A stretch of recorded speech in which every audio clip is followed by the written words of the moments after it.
Bom, se algum dos arguidores quiser fazer algum complemento, está em aberto. Do contrário, eu acho que ainda temos, não sei, eu ainda teria disposição para alguma coisa, talvez uma pergunta ou duas do público. Eu acho que isso traria um dinamismo Sim, sim, interessante. sim. Oswaldo, Eduardo, se vocês quiserem fazer alguma consideração ainda. Olha, a minha consideração é só para reiterar meus parabéns. Realmente muito bom e eu desejo que a pesquisa continue e, digamos, essa dica que você deu aí da produção de novos conceitos, aí que lembra tanto o entendimento que o Deleuze tem de filosofia, né? Seja autorreferente. Eu queria, assim, testemunhar meu agradecimento ao Vinícius.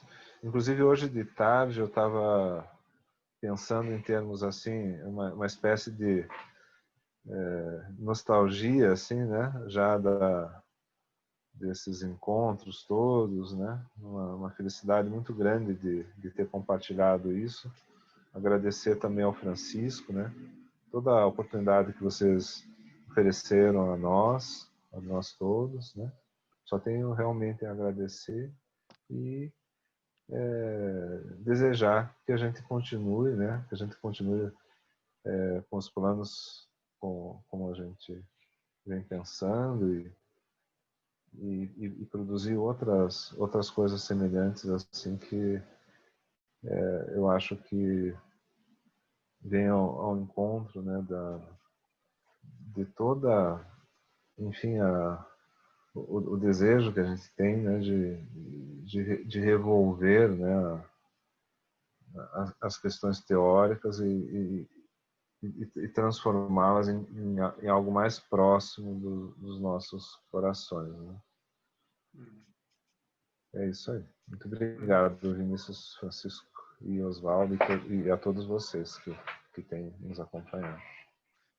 Ok. Antes de passar as perguntas do público, então eu gostaria de compartilhar com quem chegou um pouco depois, que justamente na primeira parte do seminário, que a gente começou, a gente abriu o Zoom às 5 horas da tarde e fizemos uma reflexão relativamente informal até o início da apresentação do Vinícius. E uma das coisas que foi colocado, acho que depois se o Vinícius quiser falar também sobre isso, é que há da nossa parte uma tentativa que vem se consolidando de trazer o Canguilhã tirando, né, retirando da condição do que o Vinícius, com muita felicidade, chamou de um filósofo escada. Né?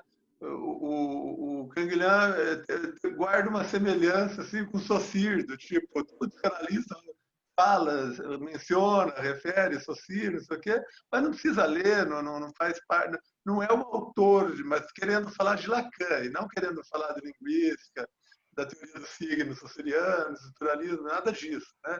E o Canguilhã, o Vinícius colocou, ele é mais referido nesses termos, quer dizer, aquele que formou não sei quem, formou Foucault, é aquele que é lembrado pelo normal e patológico, que trouxe uma reflexão, que quebrou com conceitos, isso, aquilo, mas ele nem sempre é pensado como um pensador. Né? Ele nem sempre é tratado como alguém que oferece uma chave de leitura do contemporâneo. Né? E talvez até isso se deva justamente àquilo que a gente falou também antes, que ele sempre pareceu um pensador mais protocolar, mais burocrático, né? De birro, assim, e, né, pelo sisudo e tal, e não exatamente o cara que traz a singularidade com o regime, né, como o estatuto, como a gente disse antes, que é realmente revolucionário, é uma ruptura, tem aí uma ruptura com o estruturalismo, com o pós-estruturalismo, né, e ensejou muita coisa. É um pensador que tem que ser e merece ser resgatado, e é o que a gente está fazendo, né, nos seminários, e agora com o apoio muito feliz do Oswaldo, apoio e participação, né, nas terças-feiras. Então, nesse sentido de que a gente está também oferecendo a possibilidade dele continuar a ser tratado como uma escada, né, como um compêndio de referências fáceis, tal, mas também como um pensador levado a sério para se pensar e refletir agora isso que é de grande interesse nosso, né? Refletir a política, refletir a democracia, refletir as regulações sociais, né? E levá-lo a esse status, né? Vamos dizer assim, que outros filósofos contemporâneos dele, como o próprio Deleuze e tal, obtiveram, né? Enquanto ele, de certa forma, acabou, vamos dizer, ocupando essa condição de escada, né? Mas, enfim, vamos lá. Alguém gostaria de fazer uma questão, uma observação? Vamos abrir para o público. Jefferson, por Eu favor. teria uma. Okay.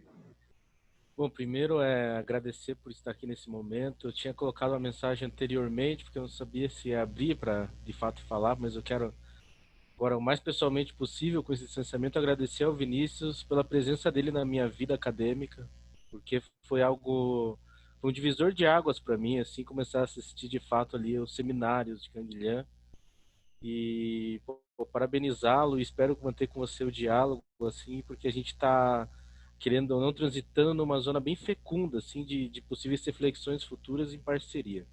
Então, quero te agradecer, Vinícius, e que você mantenha sempre acesa essa chama aí dessa inquietude que tanto se resulta em belos trabalhos que você tem feito, né? Aí a questão, assim, como eu não tive a base do texto para ler, vou mais me pautar na sua fala, isso, e principalmente numa questão uma resposta a uma questão levantada pelo professor Oswaldo, muito interessante, né, que é a primeira pergunta que ele fez, né, que foi em relação à prática, né, era em relação a isso. E você falou algo que eu achei muito interessante e possível de articular, que você disse algo assim de certa maneira, a prática acaba colocando ali alguns termos, se apropriando de algum léxico que mata individualidades. E eu acho que isso não foi em vão, e isso de fato é muito pertinente. Acho que o uso desse termo não precisa, a gente não precisa mais, talvez, ficarmos assim nos atendo a um modo muito diplomático de tratar dessas coisas, né? Aí a minha questão seria se você vê a possibilidade, né, de relacionar, de articular essa sua pesquisa com a noção que ultimamente tem sido chamada de epistemicídio, né? Ou seja, a ação de matar toda e qualquer possibilidade de se propor um sentido à existência própria que não se enquadre de fato num corpus de sentido ou que não esteja, não atenda à demanda, à expectativa de um cânon, né, basicamente.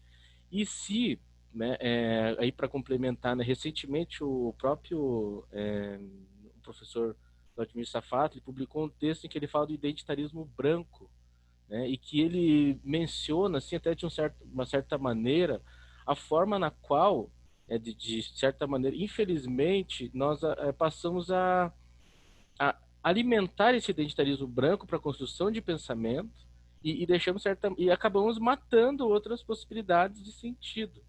Então, será que talvez o Canguilhano estaria inserido, assim, tal qual, nesse inserido, acho que ficaria péssimo aqui para um péssimo uso, mas assim, não estaria assim prontificado, tal qual assim o professor Safatli, a um pioneiro, né, ali desse contexto filosófico, a pensar assim que uma coisa basicamente assim, gente, vamos parar por aqui, porque agora nós estamos experimentando um regime totalitário, mas nós de certa maneira passamos muitos anos alimentando, ou seja, a condição de possibilidade para que isso se estabelecesse, né? Então você vê o Canguilhã nessa posição, Vinícius, e mais uma vez eu quero te agradecer pela sua aparição na minha vida acadêmica. Obrigado, Jefferson. Fala muito que eu choro, tô aqui, fiquei concentrado aqui. quando você fala em epistemicídio, eu desconheço, mas acho que compreendi a essência da coisa. E pensando na nossa parceria que a gente está tentando estabelecer para pesquisar Frantz Fanon, né, sabendo que o Canguilhem e o Fanon têm um professor em comum, né, a impressão que eu tenho é que talvez sim a gente começa a perceber uma falência de uma ontologia, de um conjunto de perspectivas.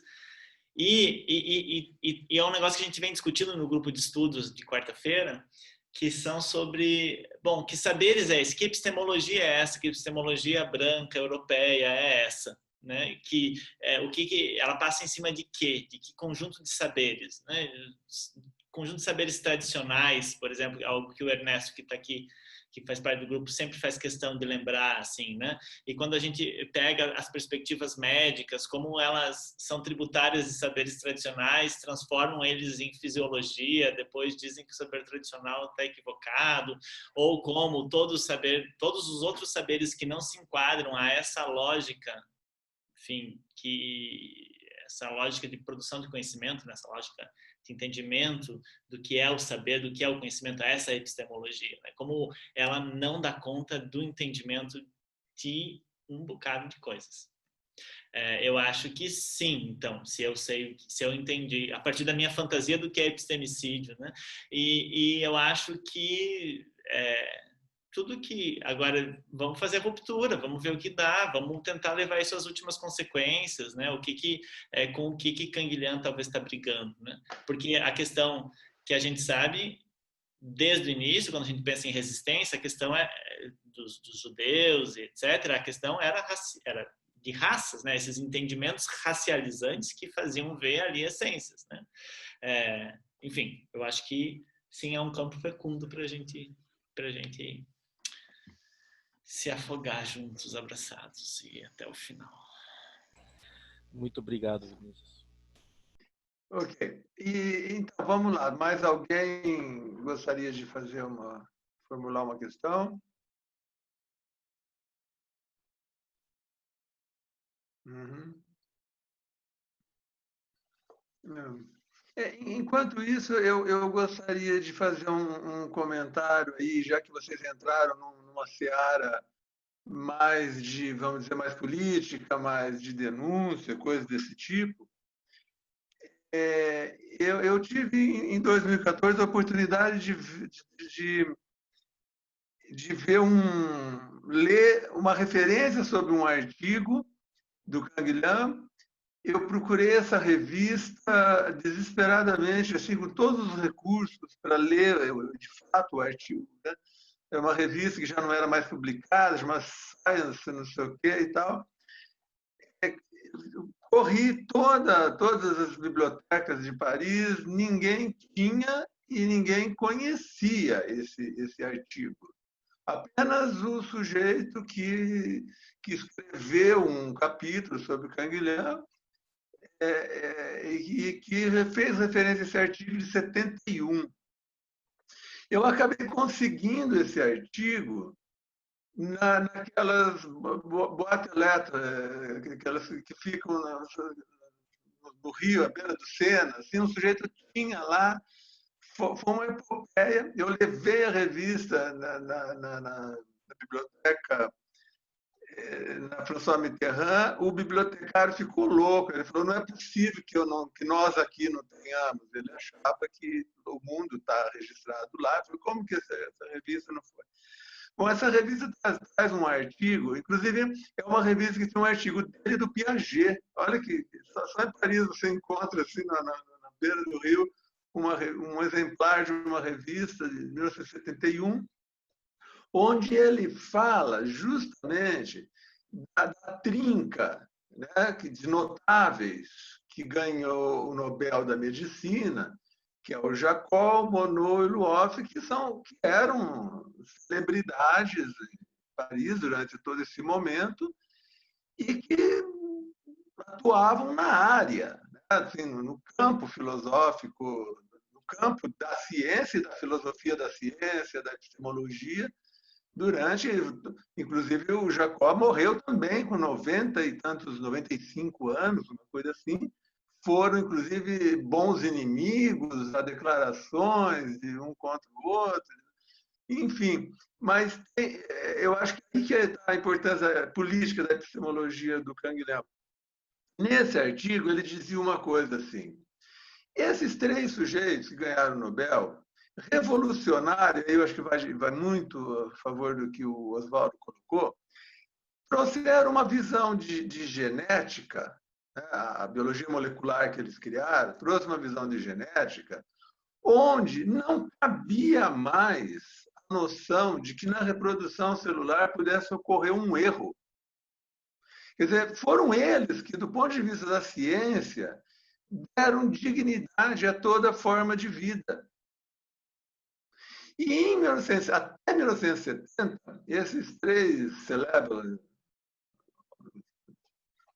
franceses, parisienses, publicaram cada qual o seu próprio livro. Eles são 3 livros festejados em Paris. Eu os tenho aqui. Você vai no índice e lá tem capítulos que, inclusive, nomes de capítulos onde eles dizem que a reprodução celular se dá por cópia e erro. Ou por cópia ou por erro. Acontece isso, Oswaldo. Sobra uma linguagem que não é compatível com a obra, com o que o cara está oferecendo. Não tem erro na reprodução celular depois, principalmente, depois do que eles fizeram. Depois do que eles mostraram em relação à genética. E nos anos seguintes, menos ainda. Né? O Canguilhem não se limita a dizer que essas pessoas se equivocaram. Foi É como um nietzschiano usar expressões, na verdade eu penso isso. Não foi só isso. Ele diz ali nesse artigo explicitamente, é o eugenismo dessa gente que sustenta essas expressões que retiram parte da dignidade das formas de vida. Não é? E quem conhece a Europa, ou é descendente de europeu, sabe o que é nacionalismo, o que é pátria, o que eles querem dizer com isso, e o que eles pensam de quem não é europeu. Né? Então, acho que o Canguilhem tem essa, embora talvez, eu acho, nós vamos investigar mesmo, eu acho que o Giacobbe percebeu com lupa isso aí, né? Colocar obrigações, obrigação é um termo moral, precisamos retomar isso aí e, se for o caso, vamos denunciar, né? Denunciar os editores, né? Mas não deixando de fazer justiça ao Canguilhem, que teve a coragem, isso lhe custou a enfrentar um François Jacob, por exemplo, que é uma celebridade francesa, dizendo que ele fala bobagens em assuntos de biologia. Não é isso, Vinícius? Né? Então, não é pouca coisa o que o Canguilhem fez no sentido de dizer, né, que sobrevivia dentro da ciência, e ele fala de ideologia científica, né, um eugenismo que estava presente, inclusive, naqueles que mais contribuíram para o fim do eugenismo. Né? Eu acho que é um pensador que merece. Por isso, por essas coisas e tantas outras, eu acho que ele é uma grande contribuição e a gente está, de certa forma, tentando colocá-lo no seu lugar. E há um paralelo a isso. Né? Em Paris também, o Patrício, os laços, eu tenho vários laços de outros domínios com o Patrício, mas esse relativo ao Canguilhem é um paralelo. Quer dizer, o Patrício também faz lá em Paris um trabalho junto aos editores que estão organizando as obras completas, e o Patrício é um sujeito que organiza e publica coletâneas com especialistas, orienta dissertações e teses sobre Canguilhem e de certa forma, também está, de certa forma não, quer dizer, está, evidentemente, contribuindo para essa valorização do pensamento de Canguilhem, que eu acho que é um reforço inestimável para esses momentos dogmáticos que a gente está vivendo. Bom, gente, então é isso. Eu acho que se alguém quer ainda fazer alguma...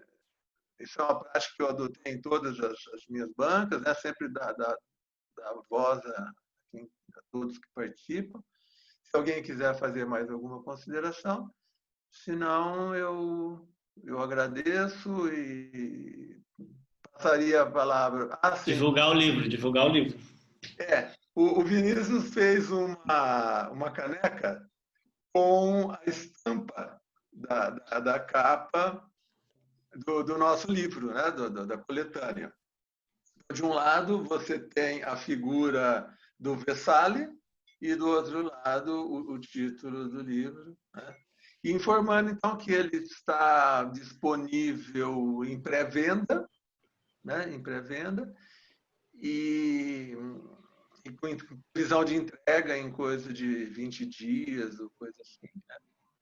E, enfim, é isso. E Francisco, Vinícius, e a disponibilidade da caneca? Eu gostei da caneca, eu já disse para vocês isso. Vocês não me disseram como é que eu faço para ter o... Comprando 15 livros, ganha uma caneca. E depois não sabe o que fazer com tanto assim, livro. Assim não dá. Não, é chantagem, né? Chantagem, chantagem. Mas podem comprar, gente. Vai ser muito importante para nós.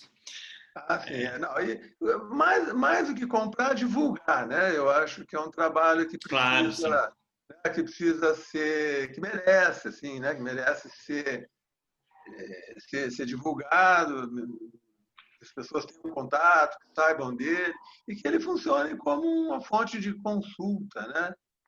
Que no Brasil ainda está muito dispersa e tal, né? Enfim.